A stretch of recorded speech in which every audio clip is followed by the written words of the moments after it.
지난주에 우리 14장에서 가나안 남북 전쟁의 모습을 우리가 보았습니다. 그 치열한 전쟁을 이제 치르고 난 후에 아브라함이 하나님과 대면하여서 이야기를 나누는, 대화를 하는 그러한 장면입니다. 오늘 우리가 읽은 이 15장 1절의 말씀에서 가장 처음에 이후에라고 나오는 것은 바로 그 후, 전쟁을 다 치른 후를 이야기하고 있는 것입니다. 하나님께서 아브라함에게 환상 중에 나타나셔서 말씀을 하셨습니다. 아브라함아, 두려워 말라, 두려워 말라. 나는 너의 방패이고 또 나는 너의 큰 상급이다 라고 하나님 말씀하셨습니다. 아브라함이 하나님의 이 말씀을 들었을 때 한쪽 부분으로는 이해가 되면서도 또 한 부분으로는 이해가 가지 않는 그러한 말씀이었을 거라 생각이 됩니다. 하나님께서 말씀하실 때 나는 너의 방패이다 라고 하신 그 부분, 그것은 자기가 지금 막 치르고 이제 끝난 그 전쟁을 생각하였을 때 하나님께서 방패로서 나를 보호해 주시고 지켜주시는구나 라고 생각하여서 그 부분만큼은 아브라함에게 잘 이해가 되었을 것입니다. 지난주에 말씀을 드렸지만 북쪽에서 내려온 그 4개국의 연합군들, 얼마나 기세등등하고 또 그들이 힘이 막강한 군대였습니까? 그러한 군대를 자신의 집에서 길리운 자들 318명으로만 따라가서 그들과 함께 싸우고 더불어 싸우고 그들을 이겼던 그 전쟁을 생각하였을 때 하나님께서 그 급박한 전쟁에서 나를 지켜주시고 내가 승리하도록 이끄신 것은 정말 하나님께서 내 방패가 되어주심이 맞다라고 생각하였을 것입니다. 그러나 그 다음 부분, 하나님께서 내가 너의 큰 상급이다 라고 말씀하신 그 부분에 와서는 아브라함이 아마 알쏭달쏭하고 잘 이해가 되지 않는 그러한 부분이었을 것이라 생각합니다. 그래서 아브라함이 2절에서 그리고 3절에서 하나님께 다시 이렇게 묻습니다. 2절에서 말하기를 하나님, 나에게 무엇을 주시려고 합니까?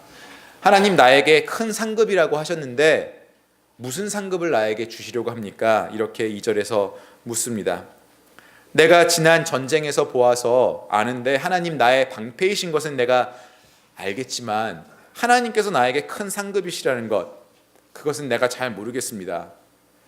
하나님, 나에게 어떠한 큰 상급을 주셔도 나에게는 아들이 없습니다. 아무리 큰 상급을 나에게 주셔도 내가 그것을 물려줄 아들이, 상속자가 없습니다 라고 이렇게 이야기하였습니다.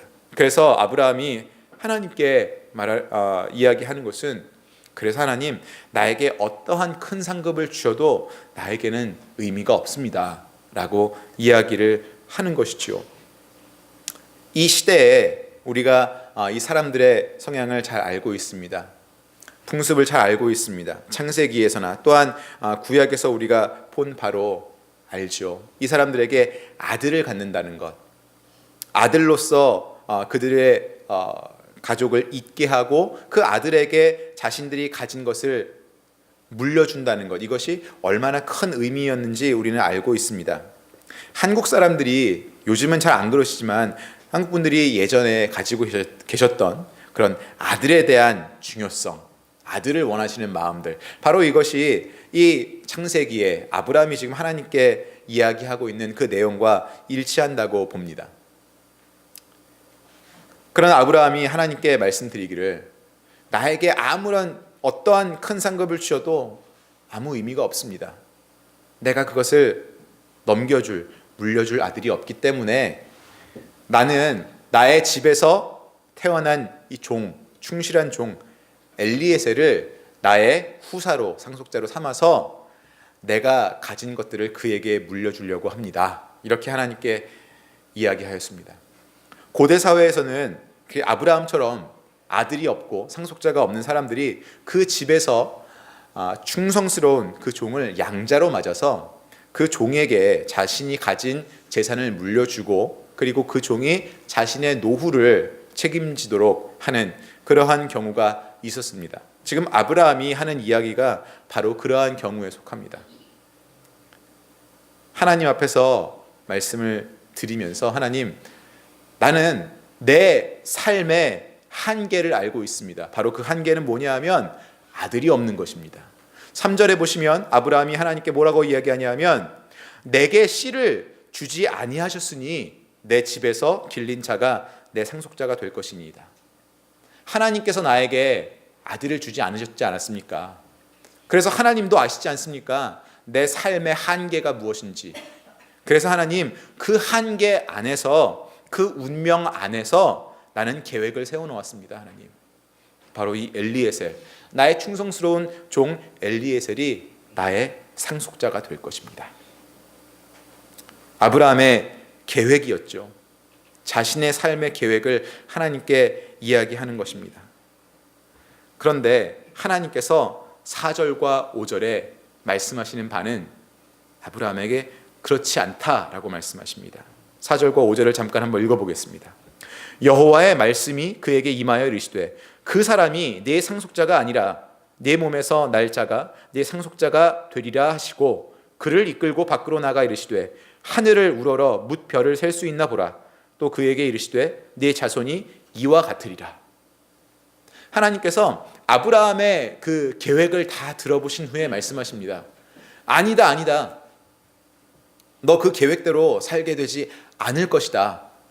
엘리에셀이 너의 상속자가 아니다. 내가 너의 몸에서 태어날 아들이 있게 할 것이다. 그리고 그 아들 이후에도 하늘의 별과 같이 많은 자손들을 내가 너에게 허락해 줄 것이다 라고 약속을 하십니다.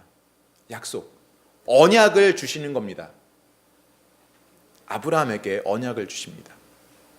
아브라함은 자신의 계획을 잘 만들어서 그것이 자신의 최선이라고 생각했습니다.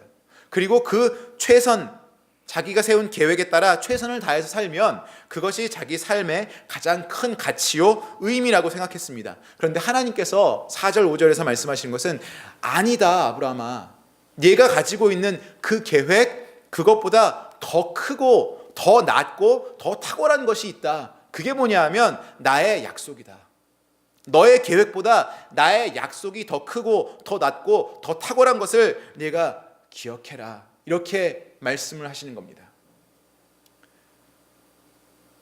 우리는 분수에 맞게 살고 내 처지를 알아야 한다는 그 철학을 너무나 잘 지켜서 그런지 우리 삶을 돌아보고 내가 할 수 있는 것, 할 수 없는 것에 대하여서 확실한 선을 긋습니다. 그것이 우리의 한계가 됩니다. 다시 말하면 그것이 우리의 운명이 되는 겁니다. 그리고 그 한계이고 운명이라는 그 선 테두리 안에서 우리 나름대로의 계획을 세웁니다. 이렇게 살면 될 것이라고 생각하여서 계획을 세웁니다. 그리고 그 계획에 따라 충실하게 최선을 다해서 살면 그것이 가장 큰 가치라고 여기는 것이죠. 그러나 지금 하나님께서 아브라함에게 주시는 그 말씀을, 그 언약을 한번 보시길 바랍니다. 아무리 잘 세운 그 계획이라도, 그리고 그 계획에 따라서 아무리 열심히 살고자 하는 그 최선이라도 그 위에 것이 있다는 겁니다. 하나님의 약속, 그것이 아브라함의 계획보다 더 크고 더 낫다는 겁니다. 즉 아브라함의 최선보다 더 나은 최상이 있습니다. 아브라함에게 하나님 말씀하시기를 너의 최선이 너의 삶의 정말 베스트가 아니다. 내가 베풀고자 하는 그 최상이 있다라고 말씀을 하시는 겁니다. 여러분, 아브라함의 입장에서 들었을 때 자신의 계획을 하나님께 말씀드렸고 이제 하나님께서 하나님의 약속을 들었습니다. 계획 그리고 하나님의 약속. 아브라함의 입장에서 어느 것이 더 낫겠습니까? 무엇이 더 낫습니까? 아들이 없다고 푸념하고 있는 아브라함, 심지어 하나님께서 주지 아니하셔서 나에게 없는 아들이라고 표현하는데, 그렇게 아들을 원하고 그런데 아들이 없어서 자기 나름대로의 차선책을 세워놓고 그 계획에 따라 살려고 하는 아브라함에게 자신의 계획 후에 들려오는 하나님의 약속, 계획과 약속 중에 어느 것이 더 나았겠습니까? 당연히 아브라함에게 하나님의 약속이 더 나았을 것입니다. 여러분, 우리가 세우는 계획, 그 위에 하나님의 약속이 있습니다. 하나님께서 우리에게 이루시고자 하는 그 뜻, 그 계획이 우리가 우리의 한계와 운명 그 안에서 움직여서 세우는 것들보다 훨씬 더 크고 탁월합니다. 아브라함은 이제 하나님의 그 약속이 내가 세웠던 그 엘리에셀이라는 상속자를 세우는 그 계획보다 훨씬 더 크구나라는 것을 깨닫고 나서 그 약속을 믿습니다. 6절에 보시면 아브라함이 여호와를 믿으니 여호와께서 이를 그의 의로 여기시고 이렇게 말씀하고 있습니다. 아브라함이 여호와 하나님의 그 약속을 믿었다는 겁니다. 내 계획보다 더 큰 하나님의 약속이 있구나. 내가 할 수 있는 그 최선보다 더 높이 있는 최상이 또 있구나. 우리가 세워놓은 그 계획 안에서 최선이 우리는 가장 큰 지혜라고 생각합니다. 그리고 그것이 우리를 성공으로 이끌 것이라고 생각합니다. 그러나 여러분, 우리가 생각하고 바라보지 못하고 있는 더 큰 그 하나님의 약속이 있다는 것 여러분 아십니까? 여러분 너무 성급하게 여러분들의 한계를 그어 놓으시고 그게 내 운명이라고 생각하시는 것 아닙니까? 우리가 그어 놓는 그 한계에 대한 선, 우리가 운명이라고 여기는 그 영역, 그것은 보통 우리가 육신적인 눈으로 우리가 정말 인간적으로 보고 설정하는 선입니다. 그것보다 더 탁월하고 더 크고 더 나은 하나님의 약속은 우리의 속사람으로, 우리의 영혼으로 바라보아야 합니다. 그래서 우리가 그 한계를 벗어나서 더 탁월한 하나님의 약속으로 들어가야 하는데, 그때가 비로소 하나님께서 우리를 처음 만드신 그 뜻과 합하는 그러한 모습이고, 우리가 그때만이 정말 성공하고 정말 승리하고 정말 평안한 삶을 살 수 있는데, 우리가 이 한계라는, 그리고 그 안에서 세우는 계획에 갇혀서 하나님의 약속으로 나아가지 못하기 때문에 우리에게 늘 고민이 있고 고통이 있는 것입니다. 이제 아브라함은 하나님께서 그 약속을 말씀해 주신 그때 너에게 아들이 있을 것이고 너의 자손들이 하늘의 별과 같이 많아질 것이다라는 그 약속을 주셨을 때 그것을 믿었습니다.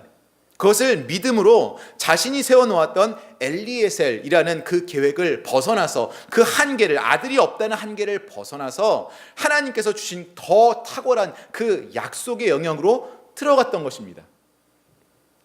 우리의 한계를 벗어나서 정말 더 나은, 더 탁월한 그 약속으로 들어가려면, 그 언약으로 들어가려면 우리에게 필요한 것이 바로 믿음입니다. 믿음.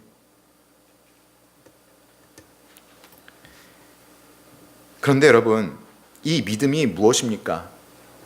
믿음은 하나님을 인정하고 하나님의 능력을 인정하는 겁니다. 히브리서 11장 1절에 이렇게 나옵니다. 믿음은 바라는 것들의 실상이요 보이지 않는 것들의 증거니라고 말씀하십니다. 그것은 무엇이냐 하면, 아직 내 앞에 없지만, 그리고 이루어지지 않았지만 하나님께서 그것을 이루어 주시고 내 삶의 현실로 만들어 주실 것을 내가 인정하는 것, 그게 믿음인 것이죠. 아무것도 없는 나, 그리고 지금 한계 안에 갇혀 있는 나, 그렇지만 이것이 내 삶의 전부가 아닌 것을 인정하는 게 믿음입니다. 한계에 처해 있는 나를 그 한계 바깥으로 끄집어내는 것이 믿음이라는 겁니다. 계획, 지혜 또는 상식이라는 이름으로 내가 최선을 다해서 살아왔던 그 나의 삶의 방법, 그것보다 더 위에 정말 최상급의 무엇인가가 있는데 그 언약이 있습니다. 그곳으로 나가야 하는데 바로 그곳으로 가려면 나에게 믿음이 있어야 한다는 것입니다. 근데 여러분, 더 나은 삶을 위하여서 내가 도구로 삼아야 할 것이 믿음인데 우리에게 문제가 무엇이냐 하면요, 굳이 내가 세워놓은 이 계획 밖으로 나아가야 할 그 열정이 생기지 않는다는 것입니다. 이 한계 안에서 내가 세워놓은 그 계획, 그것만 달성해도 나는 만족이다라고 생각을 하는 겁니다.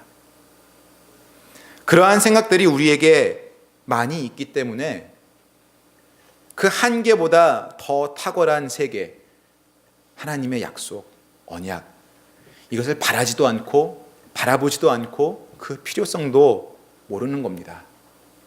그러니까 우리에게 믿음의 필요성이 기억되지 않는 것이죠. 굳이 내가 그렇게 할 필요가 있는가? 지금 여기로서 그냥 괜찮다, 이것으로서 괜찮다라고 생각하는 겁니다. 분명히 하나님은 아브라함이 그 약속을 믿었을 때 그것을, 아브라함이 믿는 그 행위를 그의 의로움으로 보셨다고 말씀하고 있습니다. 믿음을 도구 삼아서 한계에서 벗어나 하나님의 약속의 영역 안에 살아갈 때 그 사람의 상태는 의로운 상태입니다. 의인이 되는 겁니다. 근데 여러분, 우리에게는 의인이 되고자 하는 의욕도 없고, 한계나 내 운명을 벗어나서, 내 계획을 벗어나서 하나님의 약속으로 가고자 하는 그러한 열정도 없습니다. 왜 그런 줄 아십니까? 하나님께서 믿은 아브라함을 의인으로 보신 것, 이것을 거꾸로 생각해 놓고 볼 때 우리가 그러한 열정이 없다는 것, 그 약속에 대한, 약속의 영역으로 나아갈 의욕이 없다는 것, 이것은 우리에게 믿음이 없는 것을 이야기하죠. 믿음이 없어서 우리가 의롭지 못합니다. 의롭지 못하다는 것, 우리 안에 의의가 없다는 것, 그것은 무엇을 의미하냐 하면요, 우리에게 죄가 있다는 겁니다. 우리에게 죄가 있다는 겁니다. 성경에서 분명히 이야기하는 것은 우리와 하나님의 사이를 가로막는 것은 죄라는 겁니다. 그거밖에 없습니다. 하나님과 우리 사이가 죄로 가로막혔기 때문에 우리가 하나님과 관계를 맺을 그런 의욕이 없고, 하나님께서 만들어 놓으신 그 언약이라는, 약속이라는 더 탁월한 그 영역으로 나아갈 의욕 자체가 생기지 않는 겁니다. 하나님이 보이지 않기 때문에, 죄에 막힌 하나님이 보이지 않기 때문에, 그리고 하나님이 생각나지 않기 때문에 그러는 것입니다. 하나님이 왜 언약을 주십니까? 왜 아브라함에게 이 약속을 주십니까? 아브라함이 하나님께 나아가서 하나님, 아들 주십시오, 아들 좀 주십시오, 나에게 약속해 주십시오, 이러지 않았습니다. 하나님께서 아브라함에게 나타나셔서 그러한 약속을 먼저 주신 것입니다. 왜 하나님께서 아브라함에게 약속을 주셨습니까? 그것은 아브라함과 관계를 맺기 원하셨기 때문입니다. 우리에게 주시는 약속도 마찬가지입니다. 관계를, 릴레이션십을 만들기 원하시는 겁니다. 그저 저 우주 공간 어디엔가 존재하는 신으로 남아 계시는 것이 아니고, 우리와 아버지 자녀의 관계를 맺고 싶으셔서 우리에게 약속을 주시는 겁니다. 약속은 관계 아닙니까, 여러분? 왜 하나님께서 그러한 아버지의 관계를 우리와 맺고 싶으셨냐 하면, 그것은 우리를 사랑하시기 때문입니다. 사랑하시기 때문에 관계를 맺기 원하시고, 그 관계를 맺기 위하여서 하나님께서 약속을 주시는 겁니다. 그리고 확인시켜 주시는 것이, 내가 주는 이 약속이 네가 세우는 어떠한 계획보다 훨씬 더 크고 탁월하다는 것을 알려주시는 것이죠. 그런데 하나님께서 원하시는 그 관계, 사랑에 기반한 그 관계를 우리는 그냥 그냥 그렇게 본다는 것입니다. 그것에 대해서 관심이 없고 열정이 생기지 않는 겁니다. 하나님과 우리의 그 관계가 막힌 겁니다. 죄 때문에 우리에게 죄가 있어서 하나님과의 관계가 막혔습니다. 그래서 하나님이 나를 사랑하신다는 것, 그것도 내가 알지 못하고 느끼지 못하고 또 누리지도 못하는 겁니다. 또한 내가 사랑해야 할 대상이 하나님이다라는 것도 나에게 간절해지지 않는 것입니다. 관계가 막혀 있기 때문에. 그 죄, 그거를 포기하면 하나님과 관계가 다시 이루어질 텐데, 그런데 그 죄를 포기하는 것이 또 그렇게 쉽지가 않습니다. 왜? 너무나 달콤하기 때문이죠. 이 죄가 너무나 달콤합니다. 이것을 포기하기가 어렵습니다. 아니, 그것이 없어지면 내 삶에 굉장한 불이익이 올 것 같습니다. 그래서 하나님께서 기뻐하시지 않으실 것이다라는 것을 생각하면서도 혹은 알면서도 그 죄를 그냥 둡니다. 그러나 하나님이라는 존재를 내가 부인할 수는 없어서 계속하는 것이 무엇이냐면 하나님께 요구합니다. 그 죄는 그냥 놔두고 그 죄를 뛰어넘어서 요구합니다. 하나님, 내가 필요한 것은 이것입니다. 하나님, 나에게 아들 주지 않으셨지 않습니까? 그래서 내가 이렇게 사는 겁니다. 하나님, 나를 보십시오. 나 이렇습니다. 하나님께서 주셔야지요.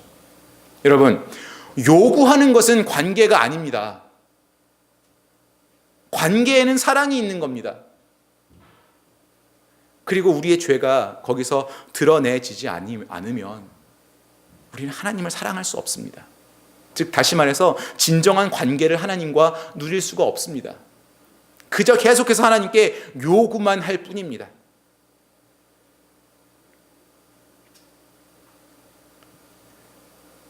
우리를 가로막고 있는, 하나님과 우리를 가로막고 있는 그 죄, 알고 있는 것에 대해서 모른 척할 때도 있고 우리가 모를 때도 있습니다. 가끔 성도님들께 자주 듣는 말씀 중에 하나가 이겁니다. 기도가 안 나옵니다. 기도가 안 나옵니다. 그게 무슨 의미인지 저도 잘 압니다. 삶에 어려움이 있을 때 우리는 기도하기가 어렵습니다. 오히려 하나님을 원망하는 그러한 모드로 들어가기 때문에 기도도 안 되고요. 예배의 자리에 나와 앉아 있는 것도 힘들고요. 그러다 보면 예배나 교회를 또 멀리하게 되고요. 아까 처음에 말씀드린 내 한계에 들어가서 그 안에서 계속해서 내가 계획을 짜보고자 열심히 노력합니다. 그러면서 하나님을 원망하게 되는 것이죠. 우리가 보통 그렇게 겪게 되는 어려움들이 무엇이냐면요, 경제적인 어려움들도 있고요, 건강의 어려움도 있습니다. 또 사람과의 관계의 어려움도 있습니다.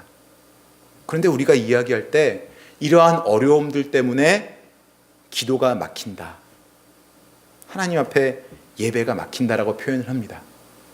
그러나 여러분, 우리가 바로 기억해야 될 게 있습니다. 성경에서 말씀하시기를 하나님과 우리의 관계를 막는 것은 문제가 아니고 죄라고 분명히 말씀하십니다. 하나님 앞에 기도가 막히는 것, 예배가 막히는 것, 그것은 그 문제들 때문이 아니고요, 우리들의 죄 때문이라는 겁니다.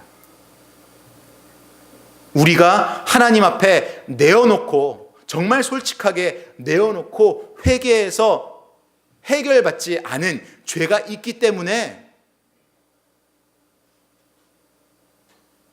하나님과의 그 깊은 사랑, 그것을 누리지 못하는 겁니다. 그래서 하나님과의 그 사랑의 관계를 누리지 못하기 때문에 그것의 결과로서 생기는 것이 우리의 문제고 고통이고 고민인 겁니다, 여러분. 우리 삶의, 인간들의 삶의 모든 문제, 고통들은 궁극적으로 하나님 안에 거할 때 하나님의 사랑과 은혜로 다 해결받을 수 있습니다. 여러분, 이것은 우리가 교회 생활하면서, 믿음 생활하면서 많이 듣는 얘기 아닙니까? 모든 것에 하나님께서 해결책을 주신다는 것. 아브라함에게 오늘 우리가 읽은 말씀 중에 1절에서 말씀하신 내가 너의 큰 상급이니라 라는 그 말씀, 바로 이것 아니겠습니까? 하나님 그분이 우리에게 큰 상급 되시어서 우리의 삶에 고민과 고통이 있을 때 그것을 다 해결해 주시겠다는 것입니다. 그러려면 여러분, 우리가 하나님을 사랑하여서 그 관계 안에 거해야 하는데 우리가 그 관계를 맺지 못하고 있는 겁니다. 왜? 죄 때문에 막혀서, 죄로 막힌 그 관계의 결과로 인하여서 우리는 또 고민하고 고통받는 그 문제들이 생깁니다. 그런데 우리는 그 문제를 핑계 삼아 하나님 앞에 못 나간다고 하고요.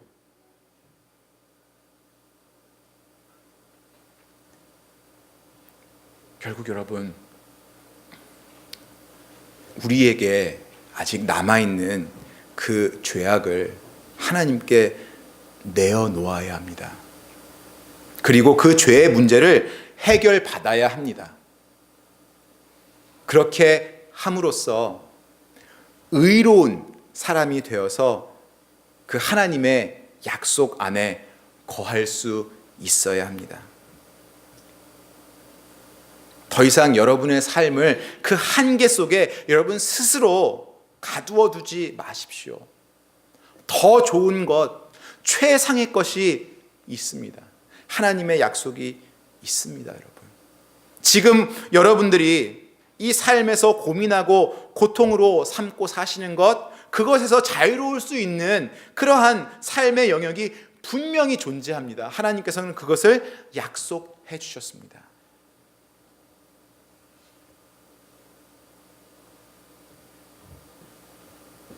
오늘 우리가 15장에서 읽지 않았지만 우리가 본문으로 읽은 그 부분 밑에 내려가서 9절을 보면, 9절과 10절을 보면 이렇게 나와 있습니다.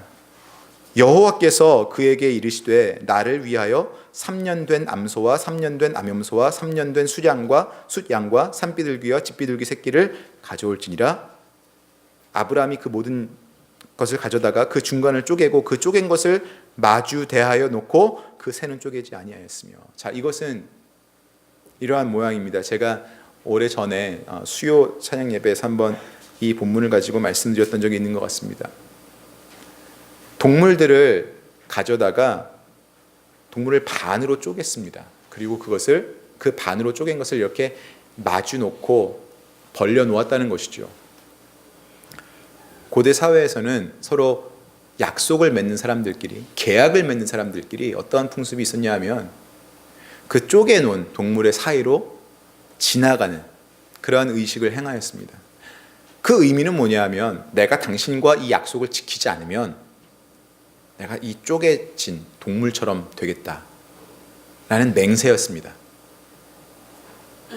분명히 내가 이 약속 지킬 것이다 라고 맹세하는 것이죠. 19절에 보면요, 19절에 이렇게 나옵니다. 죄송합니다. 17절입니다. 해가 져서 어두울 때 연기 나는 화로가 보이며 타는 횃불이 쪼갠 고기 사이로 지나더라. 여러분, 이 횃불, 하나님께서 이 횃불의 형상으로 그 쪼갠 고기들 사이로 지나가셨다고 말씀하십니다.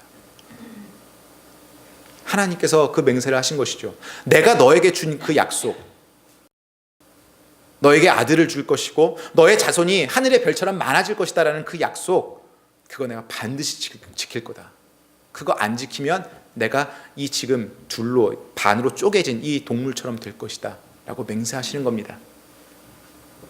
하나님이 언약을 주셨습니다.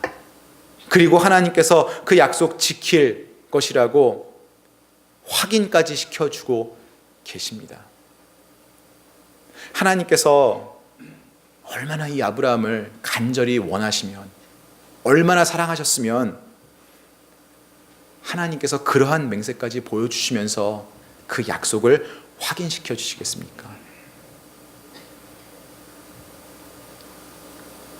하나님의 그 간절함, 내가 죽어서라도 이 약속 꼭 지킨다.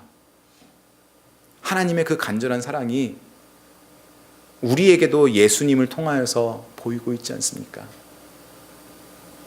아까 말씀드린 우리가 하나님과의 관계 사이에서 해결하지 못한 그 죄, 우리가 그 죄가 너무나 달콤해서 드러내지 못하고 있는 그 죄악을 하나님께서 대신 드러내어 주셨습니다.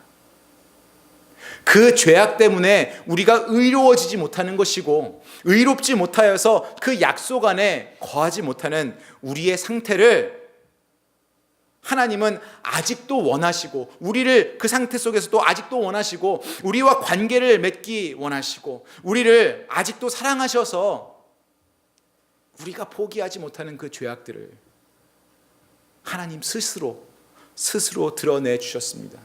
바로 예수님께서 우리와 같은 모습으로 오셔서 우리가 치워내지 못하고 해결하지 못하는 그 죄를 예수님께서 그 죄값을 치르시고 그것을 드러내어 주신 겁니다. 다시 한번 하나님께서 내가 스스로 그 일을 행할 만큼 너와의 약속을 지킬 것이고, 그만큼 내가 너와 사랑의 관계를 맺기 원한다는 것을 보여주신 겁니다. 이제 여러분, 하나님께서 아브라함에게 보여주신 그 확신, 믿음으로 그가 의롭게 여겨졌다는 것, 그것이 우리에게도 있습니다. 예수님께서 우리의 죄를 걷어내 주심으로 막혔던 나와 하나님과의 관계가 다시 회복이 되었고, 이제 그 관계 안에서 내가 더 이상 한계 안에, 운명 안에 갇혀 살지 않아도 된다는 것, 나의 지혜로 짜낸 그 계획 안에서 내가 치고받고 하지 않아도 된다는 것을 하나님 알려주신 겁니다. 이제는 더 큰 하나님의 언약 안에서 살 수 있는 그 길이 열린 것이죠. 내가 지금도 고통받고 있는 것, 고민하고 있는 것, 나에게 문제로 남아있는 것, 이것이 다 해결받을 수 있는 그 길이 예수님께서 치워주신 그 죄가 사라짐으로 그 길이 열린 것입니다. 이제 여러분, 그것을 믿으시면, 예수님께서 나의 죄를 걷어가 주셨다, 그래서 내가 하나님과의 그 관계가 다시 열렸다는 것을 믿으시면 그 하나님의 약속 안에, 언약 안에 살 수 있는 그 의로움의 상태가 되신다는 겁니다. 여러분, 하나님의 그 사랑이 느껴지십니까? 여러분에게 신이 아니라 아버지가 되고자 하시는 그 하나님의 사랑이 여러분에게 현실이시냔 말입니다. 하나님께는 그 일이 그렇게 중요합니다. 관계를 맺는 것, 우리들과 관계를 맺는 것. 그런데 우리에게 중요한 것은 그 달콤한 죄를 들키지 않고 킵하는 것이 중요한 것이죠. 그러나 여러분, 그 죄가 있는 이상 우리는 하나님과 관계를 맺을 수 없습니다. 껍질밖에 남아있지 않은 그 요구는 계속할 수 있습니다. 그러나 그 요구가 들어지지 않을 것입니다. 왜? 하나님의 사랑을 알지 못하고 그분을 아버지로 모시는 그 관계가 없이는 어떠한 요구도 아무런 의미가 없기 때문에 그렇습니다. 사랑하는 성도 여러분, 하나님의 사랑이 얼마나 깊은지 여러분들 느끼고 계신지요? 아브라함이 믿는 것을 보시고 그를 의롭다고 여기신 하나님께서 지금도 우리를 의로운 사람으로 보시고 그 약속 안에 거하게 해주시기 위해서 외쳐도 끝이 없는 그 사랑의 부르심으로 여러분들을 찾고 계십니다. 예수님을 믿으십시오. 여러분의 계획을 세우고 그 계획 안에서 무엇인가 이루어가는 것보다 훨씬 더 쉽고 훨씬 더 탁월한 것들이 보장되어 있는 그 길이 바로 예수님을 믿는 길입니다. 그분으로 인하여서 내가 하나님과의 관계를 다시 맺을 수 있다는 그 믿음으로 여러분들 나아가시기를 주님의 이름으로 축원합니다.